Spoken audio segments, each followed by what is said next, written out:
So when it comes to the AME position on, race and the Bible, there were a number of different arguments out there at the time.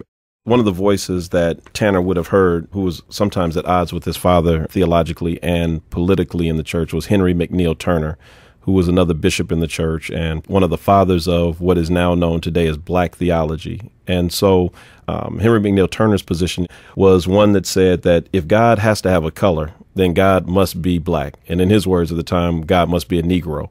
And then his rationale, he went on to explain, he said, because God is always on the side of those who suffer.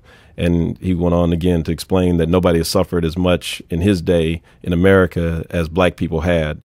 At least Tanner is one of the few artists who even, portrays a person who definitely has African features in one of his paintings among the followers of Jesus.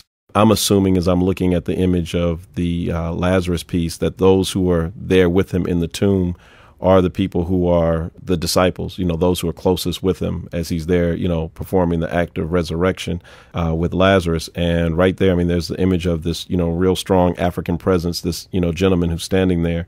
Again, that's a leap forward because, again, most people who accept the fact that Jesus, was white, blonde hair and blue eyes, then all of the disciples also fit that same category. And so this is at least a departure from that.